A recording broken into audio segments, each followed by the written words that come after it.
Hi, friends. Remember yesterday when I told you I was reading the rest of the Great Gray Book to you and I went to put it on YouTube? Well, technical difficulties, so I'm going to do it again. Today I'm out on our 3-season porch and it seems like it's a little sunnier today. The birds are chirping. It's a little warmer and I'm ready to read. Are you ready to listen to a little more of Great Gray? A book about exceeding no expectations.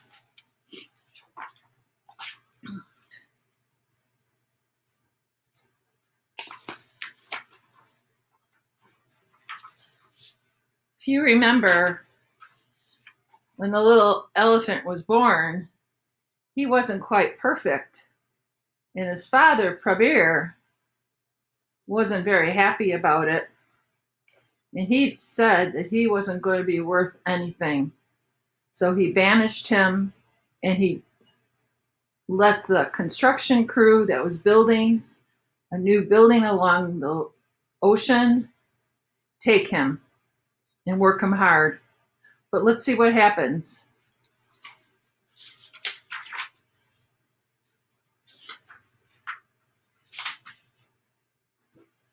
The other elephants with the contractor hired to build a resort on the edge of the beautiful, dense tropical forest, Gray had to clear the land.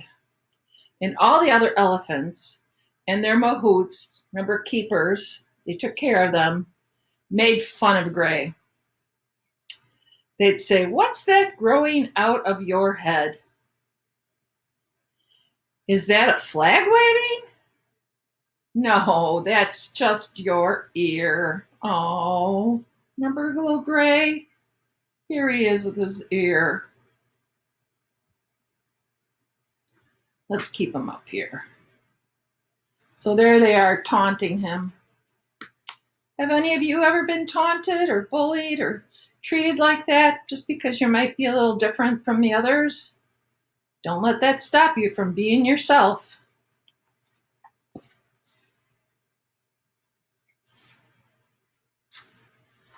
Well, Santosh, the keeper, is not very happy with what's going on. So he yelled. He picked up some rocks, which I wouldn't really advise. But anyway, he picked up some rocks and used Gray's ear as a catapult. They sailed over the trees at the mean elephants and their keepers. They don't know where they're coming from. They say, "Hey, where are those coming from?" the others cried. "We showed them, didn't we, Gray?" So there he is. They both look a little proud of themselves. And look how small Gray is still at that time. It's just little Gray. But he's not done. Suddenly, Gray's ears waved. "Yes? Gray, did you just wave yes?" Santosh said. The ears flapped forward and backward again. "Gray, that's great. I know none of them could do that." Gray's ear waved forward and backward and then side to side. "This is pretty amazing, Gray. But let's keep it to ourselves for the time being. This will be our secret." Gray flapped his ears in agreement. Can you do that? Can you do that at home? Flap your ears? Flap your hands? Yes. My little gray hair can do it too. Yes. So, and here's a picture of him, of Gray shaking yes. There we go.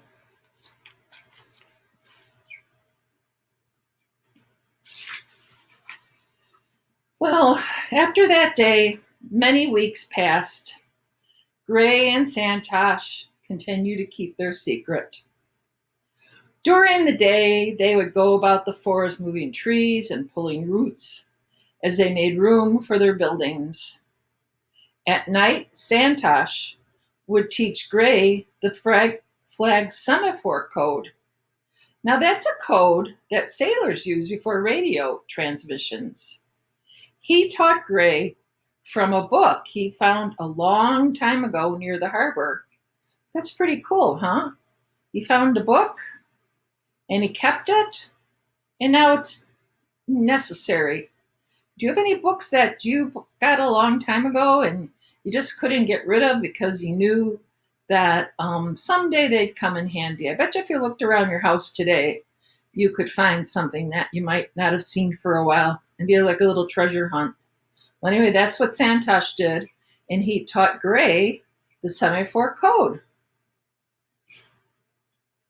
The book said that each movement of two flags designates a letter in the alphabet. But instead of using two flags, we'll use your two ears. That's smart. So after many months of practice, Gray could spell out any word Santosh requested by the twitch of his two giant ears.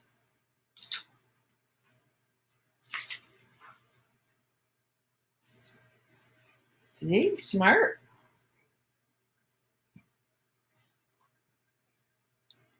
We all have gifts.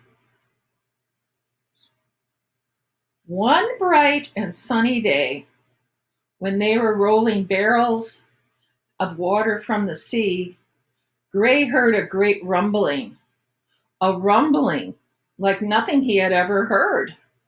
It came far away from under the sea. He stopped, and he listened, and he stopped, and he listened again.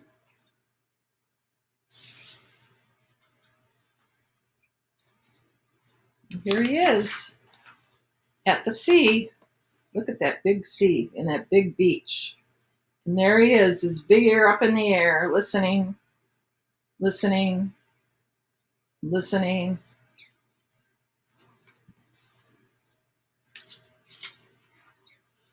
What's wrong, Gray? What do you hear? Santosh called. He already knew that an elephant's hearing was quite good. What with Gray's one ear on top of his head, well, Santosh figured Gray could hear better than any other elephant around. That makes sense to me. How about you? Suddenly, Gray's ears began to twitch and to twist, spelling out these words. TROUBLE.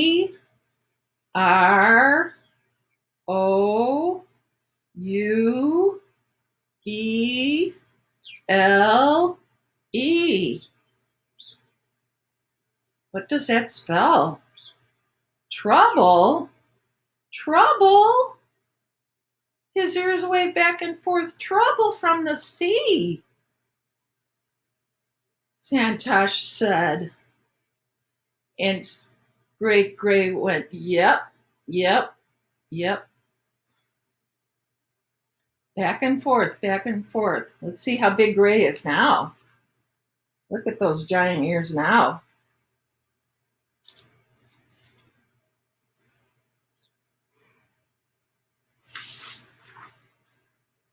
Well, if there is trouble, we need to save everyone. Santosh yelled to all who could hear him. Get back from the water! There's trouble! Get back! Gray, with Santosh on his back, began the stampede from the edge, followed by the other elephants. What's the rush? I don't hear anything, one of the mean mahouts said. But Gray felt trouble under the water, and Santosh trusted him. Trusted his instincts, and so did the other elephants because they're following him. Don't ask questions. Just head for the inland mountains. So they do. There they are. There's the stampede.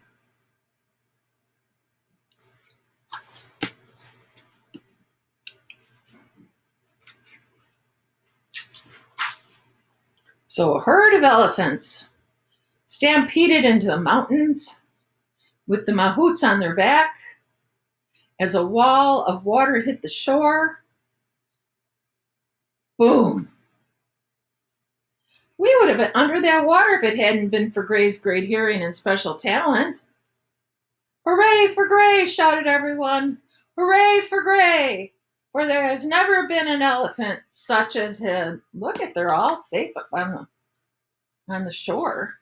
Oops, wrong side.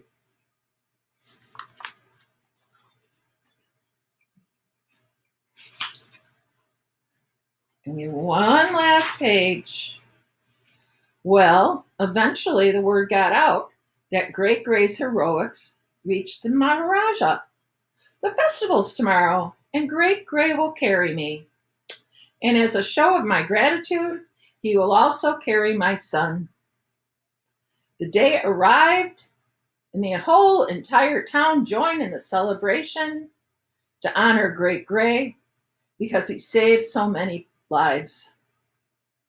Great Gray was covered in jewels, his tusks were covered in gold, and his ears shaded the sun of the Maharaja from the bright sun. Also at the parade were Gray's parents, and when Gray passed them, he gave them a giant wink as his ears twitched several times, spelling out this word, L-O-V-E.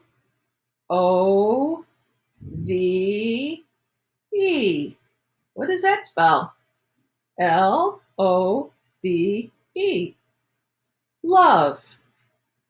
Even though his parents weren't so nice to him, Great Gray, he still loved his parents. So the story, this is the end of the first in a series of Great Gray. I hope you've liked it. I really enjoy reading it to you. And if you'd like to purchase a copy, you can go to Amazon. You could go to the Word Verve. You can go to Barnes and Noble or your independent bookstore. I know they're not open, but they are taking orders. And if you tell them you want Great Gray, a book exceeding no expectations, they'll be able to order it for you and send it right to you. If you're in the Madison area, you can just call me and we can work it out. And when I can get it in the mail to you, I can sign it, put your name on it, and I'd be more than happy to do that. I'll be back tomorrow. Take care, and God bless.